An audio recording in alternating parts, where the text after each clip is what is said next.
My former best friend went insane after I gave her a much-needed brutal reality check. She tried to ruin my wedding and get me fired, so I exposed her in a way that ruined her whole life. Growing up, my best friend was way richer than I was, but I actually liked it that way. When Rachel got designer clothing for Christmas and flaunted it in my face, whilst my only gift was my mother's hand-me-downs, I was happy for her. I was also happy for her at our elementary school graduation. Her parents took her to Disneyland, where she sent me photos joking that I probably wish I was her. All my parents could afford for mine was frozen pizza. When she found out, she laughed at me and called me poor. And I laughed alongside her, because I knew that in the long run, how she treated me right now because I was poor would only benefit me. And I was right. I graduated high school with a full academic scholarship because I realized studying was my only way out. Rachel, on the other hand, dropped out in sophomore year because she thought she could coast through life on family money. We actually stopped talking right around this time. She said maturing has made her realize she's too good to be friends with peasants like me. And as sad as I was, I matched her energy. I still texted her once or twice a year, wishing her Merry Christmas or a happy birthday though. I knew she had no friends, and that a simple text probably meant a lot to her. But other than that, we didn't talk. All I knew was that she was fully reliant on her parents and was trying to make it as an influencer. Honestly, I thought I'd never see her again. Until one day when I was 28. I had just graduated med school, bought a small apartment, and recently gotten engaged. That's when I got the random urge to contact her. I think I just wanted her to see me and be proud of me. I thought she would be. But instead,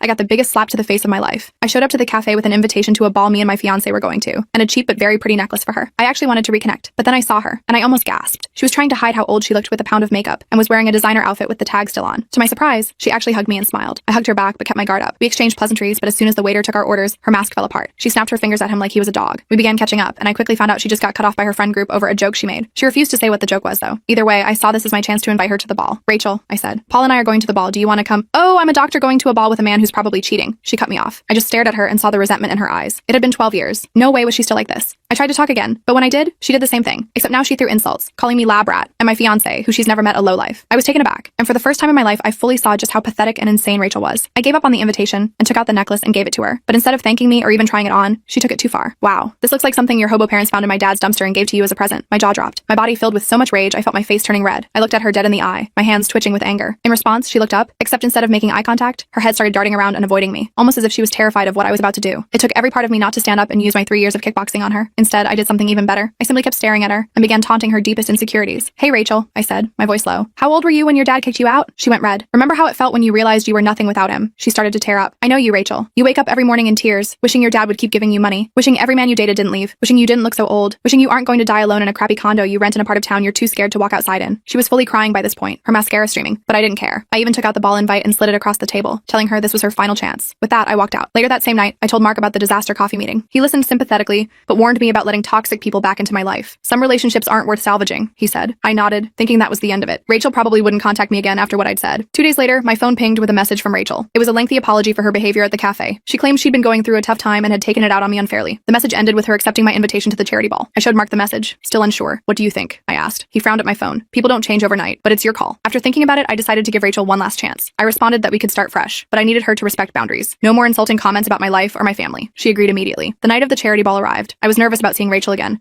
but also hopeful that maybe she was genuinely sorry. Mark and I arrived early since I was on the organizing committee. The venue looked stunning. The historical art museum downtown had been transformed with elegant lighting and floral arrangements. When Rachel walked in an hour later, I almost didn't recognize her. She looked absolutely gorgeous in a deep blue gown that probably cost more than my monthly rent. But more importantly, her demeanor was completely different. She was smiling warmly, thanking the staff, and behaving like a normal, polite human being. Your dress is beautiful, she said, approaching us. And this must be Mark. I've heard so much about you. Mark gave me a surprised look, but shook her hand politely. Throughout dinner, Rachel was pleasant company, asking thoughtful questions about Mark's work and complimenting my engagement ring. I started to think maybe she really had reflected on her behavior and wanted to change. Then I went to the restroom and overheard something that made my blood run cold. Rachel was talking to one of the hospital board members, a woman I worked with closely. Yes, I've known her since childhood, Rachel was saying. I actually mentored her through medical school. She was struggling with some of the advanced concepts, but I've always had a knack for medicine. I'm a surgeon at Memorial now. I stood frozen by the sinks. Rachel wasn't a doctor. She had never even finished high school as far as I knew. She was outright lying about me and herself to my colleagues. I waited until the board member left, then confronted Rachel. What are you doing? You're not a doctor, and you certainly never mentored me. Rachel's face fell for a second before she recovered. I was just trying to fit in with your fancy doctor friends. They all seem so impressed by credentials. By lying about me? About yourself? These are my colleagues, Rachel. My reputation matters here. She started crying, which immediately made me feel like the bad guy, even though she was clearly in the wrong. I just wanted to feel important for once, she sobbed. Everyone here is so accomplished, and I'm not. Against my better judgment, I softened. Let's just get some air, I suggested, not wanting to make a scene. I'll grab us some drinks and meet you on the terrace. I went to the bar to get us some water, needing a minute to process what had just happened. When I returned to find Rachel, I spotted her surrounded by a group of my university colleagues. They were looking at her phone and then glancing at me with strange expressions. As I approached, I caught a glimpse of what they were looking at. Photos of me, embarrassing childhood photos I didn't even know still existed. Rachel was in the middle of a story about how I had wet the bed at a sleepover when I was 12, something that had never actually happened. Rachel, I said sharply, can I talk to you for a minute? She followed me to a quiet corner, her expression all innocence. What's wrong? You know exactly what's wrong. Where did you even get those photos? Oh, I've had them forever, she said casually. Just some memories I saved. I thought your friends would enjoy seeing the real you. The real me? You're making up stories to humiliate me. Rachel leaned close, her voice dropping. You humiliated me at the cafe. Did you think there wouldn't be consequences? Before I could respond, she stepped back and her demeanor completely changed. I'm so sorry about the photos, she said loudly. For the benefit benefit of anyone who might be listening. I didn't realize they would upset you. Let me delete them right now. She made a show of deleting the photos from her phone,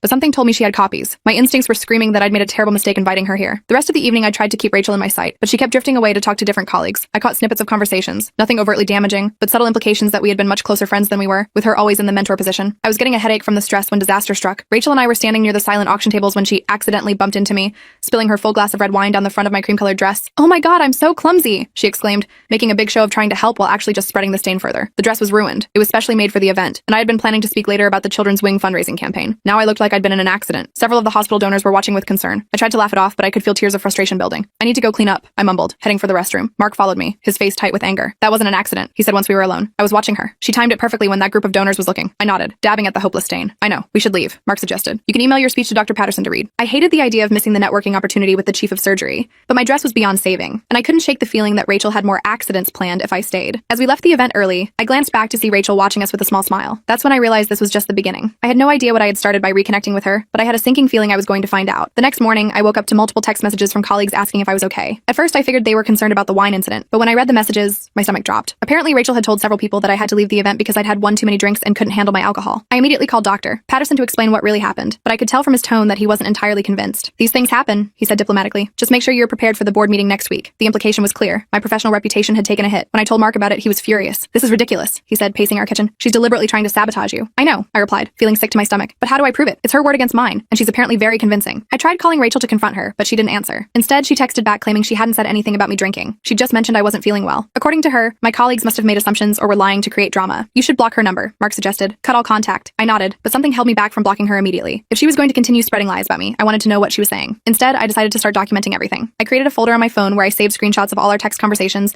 and made notes about every interaction. Over the next week, I kept my head down at work, focused on my patients, and tried to repair any damage to my reputation through sheer professionalism. I thought maybe Rachel had moved on after having her fun at the ball. I was dead wrong. A week after the charity event, my department head called me into his office. Dr. Klein was normally warm and supportive, but today his expression was serious as he turned his computer monitor toward me. "Can you explain this?" he asked. On the screen was a social media post from an account called Medical Frauds, showing what appeared to be me at various medical conferences, clearly intoxicated in the photos, except I knew for a fact these images were doctored. In one, my head had been poorly photoshopped onto someone else's body. In another, a normal photo of me holding a water glass had been altered to make it look like I was disoriented. "This is fake," I said immediately. "I've never been drunk at a conference. These are doctored images." Dr. Klein sighed. "I figured as much. The Photoshop job isn't even very good, but these posts have been sent to several board members, and we need to address it." I felt my face burning with humiliation as I explained about Rachel, my former friend who seemed determined to destroy my reputation. It was mortifying having to tell my boss about this personal drama, but I had no choice. "I'm sorry you're dealing with this," Dr. Klein said when I finished. "Do you think she'll escalate further?" "I honestly don't know," I admitted. "I never expected any of this." He advised me to document everything and suggested I consult the hospital's legal team if things got worse. As I left his office, I felt a mixture of relief that he believed me and dread about what Rachel might do next. That evening, Mark and I agreed it was time to completely cut off Rachel. I blocked her on all platforms and asked mutual acquaintances to not share any information about me with her. We thought maybe without access to me, she'd lose interest and move on. For a couple of weeks, things seemed to quiet down. No more fake social media posts appeared, and the gossip at work gradually died down. I started to relax, focusing on our upcoming wedding plans instead. We had booked a beautiful venue for the fall, a historic mansion with gardens that would be filled with autumn colors. The deposit had been a stretch financially, but worth it for our dream location. Then one evening, I got a call from the venue. "Dr. Thompson, this is Andrea from Bellevue Manor. I'm calling to confirm your change of date from October 15th to December 3rd, and to let you know we've processed the cancellation of your catering deposit as requested." I felt like the floor had dropped out from under me. "I didn't request any changes," I said, my voice shaking. "Our wedding is still set for October 15th. There was an awkward pause. "Well, I have the change request form here, signed by you 3 days ago. Your fiancé's mother came in to make the arrangements." "My fiancé's mother lives in Colorado," I said flatly. "She hasn't been to town in months." After a confusing back and forth, the truth emerged. Someone claiming to be me had made an appointment with the venue, somehow convinced them she was me, despite looking nothing like me, and made significant changes to our wedding arrangements. The venue had even refunded our catering deposit to a different credit card, meaning we'd lost thousands of dollars. "I need to see the security footage," I insisted, "and we need to restore all original arrangements immediately." The manager was apologetic but firm that they needed proper identification to make any changes. Mark and I drove there right away, IDs in hand, feeling sick with worry that our date might already be booked by someone else. Fortunately, our original date was still available. The manager was horrified when he realized what had happened and worked with us to restore everything, though we had to pay rush fees to reinstate our original catering order. When he showed us the security footage, my suspicions were confirmed. It was Rachel, with dyed hair and glasses, but unmistakably her. "We're filing a police report," Mark said decisively as we left. "This has gone beyond harassment to actual fraud." The police took our report but weren't particularly encouraging. Without Rachel admitting she had impersonated me, they said it would be difficult to prove it wasn't just a misunderstanding. They advised us to take civil action instead. 3 weeks before our wedding, the situation escalated dramatically. My bridesmaids started acting strangely, canceling dress fittings, making excuses about the bachelorette party. Finally, my maid of honor Jamie called me directly. "I need to ask you something," she said, her voice uncharacteristically serious. "Are you and Mark having problems? Because if you need to talk, I'm here for you." Confused, I asked what she meant. That's when she forwarded me an email she'd received from an anonymous account. It contained screenshots of text messages supposedly between Mark and another woman, along with a note saying, "Thought the bride should know." The texts were completely fabricated. They showed Mark telling this woman how unhappy he was with me and planning to meet her at a hotel. The messages didn't even sound like him, and the phone number shown wasn't his, but they were convincing enough to make my bridesmaids concerned. I spent hours on the phone, reassuring each of my confused friends that my relationship was solid and the messages were fake. Meanwhile, Mark was devastated that his character was being attacked. He'd always prided himself on his integrity, and the idea that people might think he was cheating was unbearable to him. "Who does this?" he asked that night, pacing our apartment. "Who puts this much effort into hurting someone else?" I had no good answer. The level of malice Rachel was showing went beyond anything I could understand. This wasn't just petty revenge anymore. This was a concentrated effort to destroy my life. My cousin Joseph worked in cybersecurity, and I reached out to him for help. He agreed to trace the anonymous emails to see if we could connect them definitively to Rachel. The emails originated from a public internet cafe about 3 blocks from Rachel's apartment, he reported back a few days later. "Can't prove she sent them specifically, but it's a pretty big coincidence. We took this information to the police, but again, they said it wasn't enough evidence to pursue criminal charges. They suggested getting a restraining order instead, which required less burden of proof. While we were figuring out our legal options, Rachel escalated yet again. Someone called the hospital anonymously, claiming they had seen me stealing medication from the pharmacy for personal use. This triggered an automatic investigation that temporarily limited my access to certain areas of the hospital, including medication storage. I was beyond humiliated having to explain to hospital security that I was being targeted by a vindictive former friend. They reviewed the security footage from the times in question and quickly confirmed I had done nothing wrong,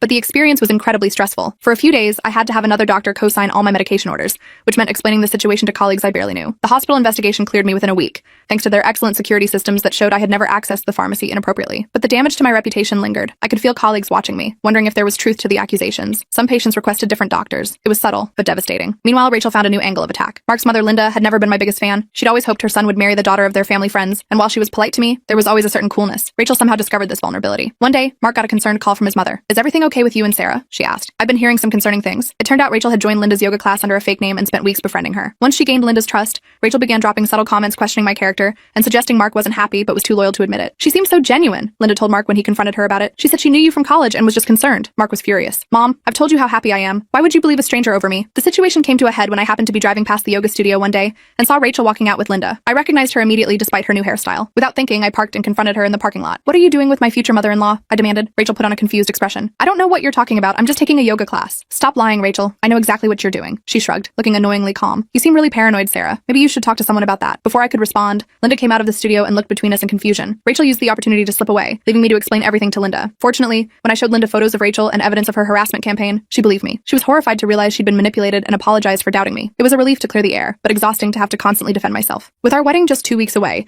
Mark and I thought we had finally contained Rachel's influence. We'd warned everyone in our lives about her, increased security for the wedding, and were being extra cautious about sharing any personal information. Then I received a certified letter from an attorney claiming I had committed malpractice on a patient named Tyler Benson, resulting in permanent nerve damage. The letter demanded a settlement of $200,000 to avoid a lawsuit. I had never treated anyone named Tyler Benson. A quick search revealed he was Rachel's cousin. Mark and I immediately contacted our own attorney, who advised us that while the claim was obviously fraudulent, we needed to respond officially. We postponed our honeymoon to Japan to deal with the legal threat, losing thousands on non-refundable bookings. Our attorney sent a strongly worded response pointing out that hospital records would show I had never treated this patient, and threatening counteraction for filing a frivolous claim. The opposing attorney dropped the case quickly, suggesting they hadn't actually verified the claim before sending the letter. But the stress was taking a serious toll. I had trouble sleeping, jumping at every notification on my phone. Mark installed additional security cameras at our apartment after we found our car keyed in the parking garage. We both lost weight from the constant anxiety. Just when I thought things couldn't get worse, I discovered that someone had created an entire website dedicated to exposing me as a dangerous doctor. The site featured fabricated patient testimonials claiming I had botched simple procedures, acted unprofessionally, or prescribed incorrect medications. Some of the stories were so detailed they seemed believable, especially since they mixed in actual details about my medical specialty. The site ranked highly in search results for my name. New patient appointments dropped by 30% in just 2 weeks as people researching me found this horror show instead of my legitimate hospital profile. "We need to hire someone to fix this," Mark insisted after I broke down crying when a patient canceled their appointment,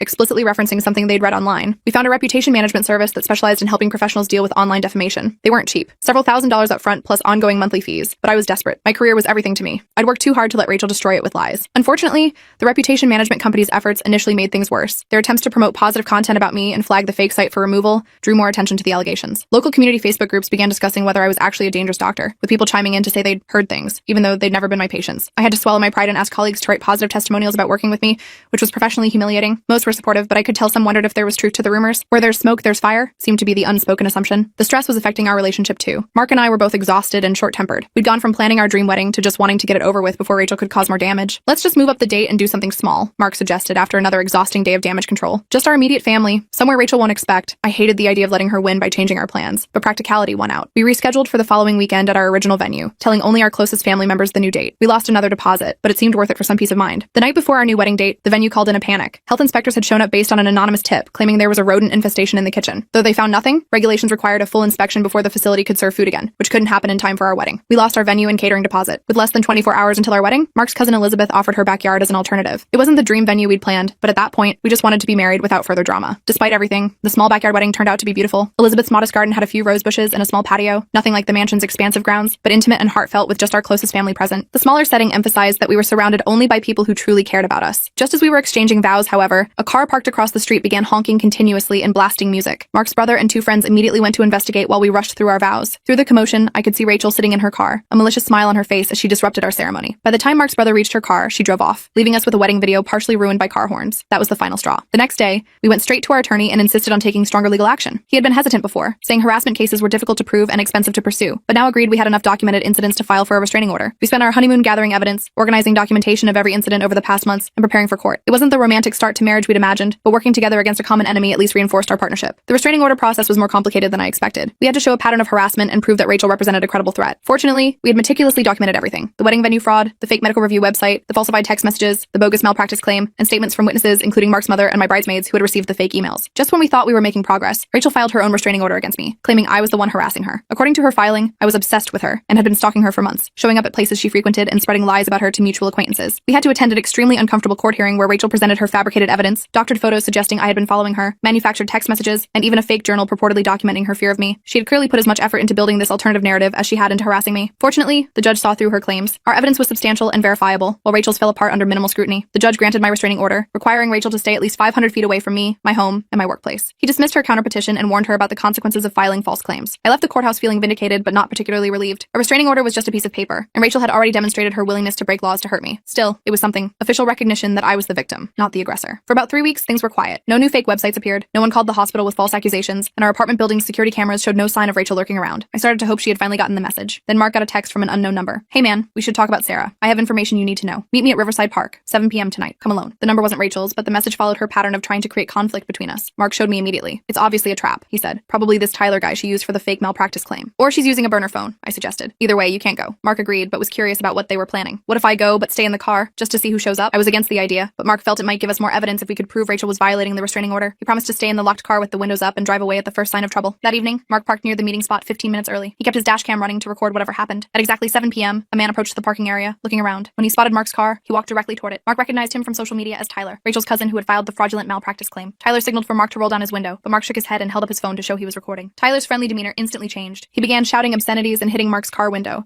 clearly trying to provoke a reaction. He was recording too, likely hoping to get footage of Mark retaliating that could be used against us later. Mark calmly drove away without engaging, leaving Tyler standing in the parking lot. When he got home and showed me the dash cam footage, I felt sick. They had clearly been trying to provoke Mark into a physical confrontation they could use against us in court or to damage his reputation. We added this incident to our growing file of evidence and notified our attorney. He suggested we investigate Tyler more thoroughly, since he seemed to be acting as Rachel's proxy now that she was legally barred from contacting us directly. Joseph discovered that Tyler had a criminal record in another state for similar harassing behavior, including a conviction for criminal mischief related to an ex-girlfriend's property. This pattern suggested Rachel had found the perfect accomplice, someone who shared her vindictive tendencies and lack of boundaries. We brought this information to court, filing a motion to expand the restraining order to include Tyler as Rachel's agent. Rachel showed up to contest it, playing the victim and claiming she was being persecuted by my vendetta against her. The judge wasn't impressed with her performance but warned both parties to maintain strict distance, telling Rachel explicitly that sending others to contact me or Mark would be considered a violation of the order. For the next 2 months, things were relatively quiet. Rachel appeared to be respecting the expanded restraining order, and we started to relax our vigilance slightly. Mark and I finally took a weekend trip to a nearby lakeside cabin. Not the Japanese honeymoon we'd planned, but at least a brief escape from the stress. While we were away, my mom called in tears. Someone had thrown rocks through their front windows in the middle of the night, with notes attached saying, "Your daughter ruins lives." I drove to my parents' home immediately, devastated that Rachel had turned her attention to them. Dad tried to play it off as random vandalism, but Mom was clearly shaken. At 65, they shouldn't have to deal with this kind of stress and fear. We filed another police report and installed security cameras at their house. The local officers were more concerned than the city police had been, promising to increase patrols in the area. Still, I worried constantly about my parents now being in Rachel's crosshairs. While I was helping my parents, Rachel made her most audacious move yet. Somehow she accessed my work email account and sent inappropriate messages to several patients, including offering controlled substances without proper protocols and making unprofessional comments about their conditions. I returned from my parents' house to find myself temporarily suspended pending an IT investigation. The hospital took patient complaints extremely seriously, and the emails appeared to have genuinely come from my account. Fortunately, the IT department moved quickly. They determined the emails were sent from an IP address not associated with any hospital computer or my home network. My account had been accessed through a password reset by someone who had answers to my security questions, information Rachel would have known from our childhood. The hospital reinstated me after 3 days, with an official statement to affected patients explaining the account breach. They also implemented stronger security protocols, including two-factor authentication for all staff emails. My department head was supportive, but I could tell the incident had raised questions about my judgment in the minds of some administrators. Worse, Rachel had apparently been planning for this outcome. Before the IT department could prove the emails were fraudulent, she had taken screenshots and sent them to the state medical board with an anonymous complaint about my professional conduct. The board was obligated to investigate any complaint involving patient communication, regardless of how it originated. I had to hire a specialized attorney to defend my medical license, at significant expense. The process was lengthy and humiliating, requiring me to provide statements, character references, messages, and evidence of the ongoing harassment campaign as context for the forged emails. The strain was affecting every aspect of my life. I developed insomnia and lost 15 pounds in a month from stress. My relationship with Mark was strained as we both struggled to cope with the constant anxiety. After a particularly bad night when I had a panic attack thinking I heard someone outside our apartment, Mark suggested we consider moving to another city. We could start fresh somewhere Rachel doesn't know, he suggested gently. New jobs, new home, new beginning. Part of me was tempted. The idea of escaping the constant vigilance was appealing, but another part of me was furious at the thought of being driven from the life I'd worked so hard to build. I'm not letting her win, I said firmly. This is my career, my home, my life. I'm not running away. Instead, we developed a comprehensive plan to gather conclusive evidence of Rachel's harassment. Joseph suggested creating a digital trap, a password-protected cloud storage that appeared to contain my personal journals and sensitive information, but was actually monitored to track anyone who accessed it. The journals detailed fabricated insecurities and fears that would appeal to Rachel's desire to hurt me. We made the security intentionally weak, using passwords related to information Rachel would know from our childhood. Then we had a mutual acquaintance casually mention in a public place that I'd been writing everything down in a digital journal as a way to cope with stress. The bait worked better than we expected. Within 2 days, someone accessed the fake journal using an IP address that traced back to Rachel's apartment building. Not content with just reading the entries, Rachel downloaded them and began posting excerpts on social media with cruel commentary about my pathetic life and insecurities. Joseph had built in digital watermarks and tracking pixels that conclusively tied the unauthorized access to Rachel's devices. We finally had irrefutable evidence of her computer crimes, including her digital fingerprints from the unauthorized access. Armed with this new evidence, we went back to the police. This time, we weren't just reporting harassment, we had proof of computer fraud, identity theft, and violation of the restraining order. The detective assigned to our case took it much more seriously than previous officers had. This crosses jurisdictional boundaries, he explained after reviewing our evidence. The computer crimes aspect makes prosecution more complicated, but also more likely to stick. We'll need to coordinate with Cybercrimes Division. For the first time in months, I felt a glimmer of hope that Rachel might face real consequences for her actions. The detective was candid about the challenges. Building a criminal case would take time, and the burden of proof was high, but he seemed confident that we had enough evidence to move forward. While the police investigation proceeded, our attorney suggested we should also pursue a civil case. We filed a comprehensive lawsuit against Rachel for defamation, harassment, intentional infliction of emotional distress, and financial damages resulting from her actions. Our attorney sent Rachel an official notice of the lawsuit with copies of all our evidence attached. We expected this show of force to intimidate her, but Rachel responded by creating a GoFundMe campaign, claiming she was being legally bullied by privileged doctors who were trying to silence her for speaking truth to power. Her campaign painted me as a vindictive, powerful physician, using my resources to crush a vulnerable woman who had dared to expose me. The narrative was so twisted it was almost impressive in its complete inversion of reality. Even more disturbing, people believed it. Rachel raised nearly $15,000 from strangers sympathetic to her fabricated victimhood. The lawsuit discovery process revealed that Rachel's revenge was not a spontaneous reaction to our cafe meeting. She had been planning it for years, keeping a detailed journal of ways to destroy me that dated back to when I first got into medical school. Pages of meticulous notes outlined how she would systematically attack every aspect of my life, my career, my relationship, my family, my reputation. This evidence strengthened our case significantly. Rachel's attorney, paid for with her GoFundMe money, advised her to settle the lawsuit, but Rachel angrily refused, insisting she was the real victim and would prove it in court. As the court date approached, Rachel became increasingly desperate. Tyler contacted Mark again, claiming he wanted to meet secretly to explain Rachel's side. When Mark arrived at the meeting spot, this time accompanied by our attorney who waited nearby, Tyler tried to provoke him into a physical altercation while recording on his phone. Mark calmly walked away, realizing it was another trap designed to damage our credibility before court. We added this attempted provocation to our growing mountain of evidence. 2 weeks before the court date, Rachel made her boldest move yet. She appeared at my parents' house claiming she wanted to apologize personally for any misunderstanding. My father, not recognizing her from the few photos he'd seen, let her in before my mother realized who she was. Rachel used the brief access to take photos inside my parents' modest home. She later posted these online with captions mocking their shabby furniture and pathetic lifestyle, comparing it to her parents' luxury home. This violation of the restraining order was the final piece we needed. Police issued an arrest warrant for Rachel, who had now committed a criminal offense by entering my parents' home against court orders. Rachel evaded arrest for 3 days, during which she sent a frantic email blast to my employer and colleagues claiming I had fabricated everything as part of an elaborate plot to ruin her. But her disappearance only made her look guilty. When she was finally arrested at a bus station apparently trying to leave town, few believed her protestations of innocence. With Rachel in custody awaiting a hearing on the restraining order violation, Mark and I finally felt a moment of relief. But we quickly realized this was just the beginning of a new chapter in our ordeal. The criminal case for violating the restraining order was separate from our civil lawsuit, which was still proceeding. Both would require our ongoing participation, testimony, and emotional energy. We were also concerned about the financial strain. Between legal fees, security measures, and income loss due to the damage to my professional reputation, we had already spent over $30,000 dealing with Rachel's harassment. The prospect of continuing legal battles was daunting. Unexpectedly, help came from an unexpected source. Dr. Klein, the senior partner at my hospital who had supported me throughout the ordeal, connected us with a pro bono attorney who specialized in stalking cases. The attorney had previously worked with several healthcare professionals targeted by vindictive individuals and was passionate about helping victims of this type of harassment. With improved legal representation, we felt more confident facing the upcoming proceedings. But Rachel had one more card to play. After being released on bail with strict conditions, including ankle monitoring, she convinced her parents to hire an aggressive attorney who claimed she had undiagnosed mental health issues that explained her behavior. This new defense strategy complicated what had seemed like a straightforward case. Rachel's attorney argued that she needed treatment, not punishment, and that her actions were the result of untreated conditions rather than malicious intent. The mental health evaluation ordered by the court concluded that while Rachel did have significant narcissistic personality traits, she was fully aware of her actions and their consequences. She did not qualify for an insanity defense or diminished capacity. However, her lawyer skillfully used the diagnosis to generate public sympathy, portraying Rachel as a troubled woman who needed help rather than a calculating tormentor. We countered by having my therapist testify about the severe anxiety and depression I had developed due to Rachel's harassment. The psychological damage was real and ongoing, regardless of Rachel's mental state when inflicting it. As the trial date approached, Rachel's attorney offered a settlement that included a gag order preventing me from discussing the case publicly. The terms would require Rachel to pay a modest sum for damages, undergo therapy, and maintain the restraining order, but I would be legally barred from sharing my experience with others. Mark thought we should take it. We could finally move on, he argued. No more court dates, no more reliving the trauma. But accepting would mean Rachel's actions remained hidden from others she might target in the future. It would would mean burying the truth in exchange for a quiet resolution. After careful consideration, we rejected the offer despite our attorney's caution about the unpredictability of trials. The stage was set for a final confrontation in court, where the full extent of Rachel's campaign would be exposed, and I would finally have the chance to seek justice for the havoc she had wreaked on our lives. Whatever the outcome, I was ready to face her one last time and put this nightmare behind us. The rich friend's revenge. Ending. The trial began on a rainy Monday morning. I felt sick to my stomach as I walked into the courtroom. Rachel sat at the defense table looking perfectly put together in a modest blue dress, her hair pulled back in a simple ponytail. She looked nothing like the glamorous, vengeful woman who'd been terrorizing us. Instead, she looked like someone's innocent daughter who'd been wrongfully accused. I knew immediately this was a calculated image for the judge and any potential jury members. When Rachel spotted me, she gave me this sad, wounded look like I was the one who had hurt her. My blood boiled, but Mark squeezed my hand, reminding me to stay calm. Our attorney started by methodically laying out Rachel's campaign against us. She presented the evidence chronologically, starting with the charity ball incident and working through each escalating attack. The judge's expression grew increasingly disturbed as the pattern became clear. Rachel's attorney portrayed her as a misunderstood childhood friend who just wanted reconciliation. My client simply reached out to reconnect with an old friend, he argued. Dr. Thompson's hostile response triggered my client's admittedly inappropriate but understandable emotional reaction. I almost laughed out loud at this ridiculous spin. Thankfully, our attorney was prepared. She presented Rachel's journal entries planning my destruction, complete with timestamps showing they predated our coffee shop meeting by years. By the third day of trial, even Rachel's parents looked shocked by the extent of their daughter's behavior. They sat in the back row, their expressions growing more horrified with each new piece of evidence. I almost felt sorry for them, realizing they probably hadn't known the full scope of what their daughter had done. The turning point came during Rachel's cross-examination. She maintained her wounded victim act remarkably well for the first hour, speaking softly about how she'd always admired me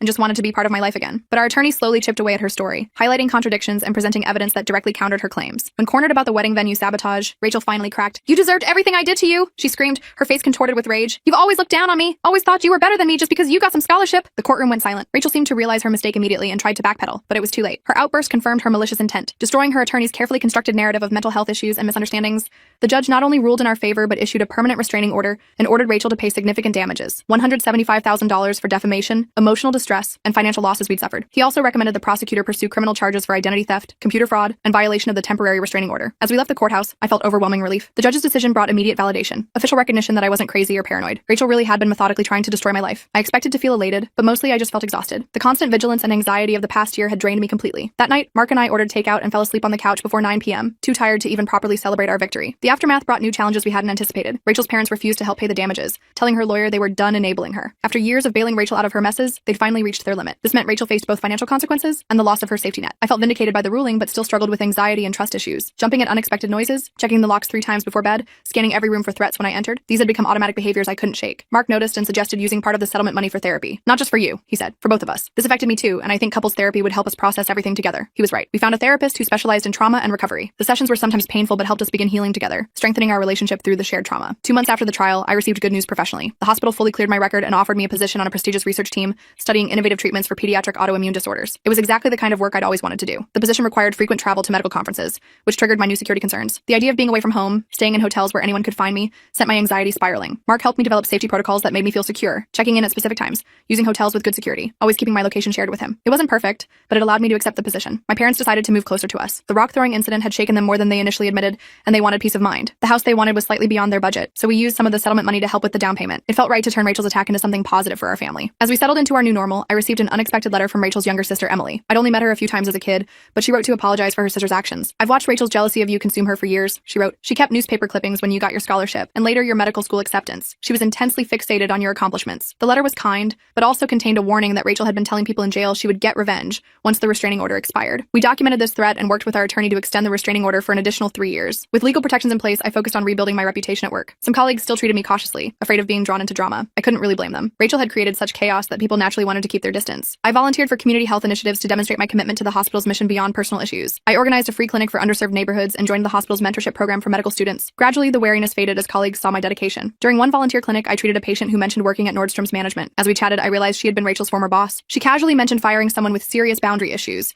who had targeted another employee over a perceived slight. "She just couldn't let it go," the woman said, not knowing my connection to Rachel. "Kept escalating until we had no choice but to terminate her." Discussing this felt like participating in the same toxic behavior I'd condemned. I politely changed the subject and focused on the patient's medical needs. I didn't need more Rachel stories. I had enough of my own. Mark and I finally took our delayed honeymoon to coastal Maine. Not the Japan trip we'd originally planned, but a peaceful week in a seaside cottage. We completely disconnected from social media and work, trying to just be a normal couple enjoying their honeymoon. 3 days in, I found myself constantly checking windows and feeling watched whenever we walked on the beach. Mark noticed and gently suggested we see a trauma therapist specifically for my hypervigilance when we returned home. The specialized therapy helped immensely with my anxiety. My therapist explained that my brain had been rewired by trauma to constantly expect threats. Through EMDR EMDR therapy and cognitive techniques, I slowly began to feel safe again. I still struggled with allowing new people into our lives. Every new acquaintance raised questions in my mind. What if they're connected to Rachel? What if they're just pretending to be friendly? Mark and I started small by hosting dinner parties with trusted friends, gradually expanding our social circle with their vetted connections. A year after the trial, I was offered a speaking opportunity at a medical conference on workplace harassment. The organizers had heard about my experience and thought my perspective would be valuable. Accepting meant my story would become more public, potentially exposing me to more attention. After careful consideration, I decided to share my experience anonymously through a colleague. She presented my case study without using my name, helping others without re-exposing myself to potential backlash. We learned through mutual connections that Rachel had moved to another state after serving a short jail sentence for violating the restraining order. She'd apparently started over with a new job and new social circle. Part of me hoped she had genuinely changed and wasn't just regrouping to target someone else. Another part remained skeptical. Joseph helped us create secure social media profiles and monitored for any concerning online activity. We maintained our vigilance, but less frantically than before. Life was gradually returning to normal. For my 30th birthday, Mark surprised me with news that we were expecting our first child. I was overwhelmed with joy, a happiness I hadn't thought possible during the darkest days of Rachel's harassment. But this joy came with new fears about protecting our growing family. We channeled these concerns productively by creating extensive security systems and legal protections for our child. We established a trust to keep our home address private, installed comprehensive security systems, and made sure our child's information would be protected at future schools and daycares. 2 years after the ordeal began, we received unexpected news through our attorney. Rachel had completed court-ordered therapy and sent a notarized letter acknowledging her actions without asking for forgiveness.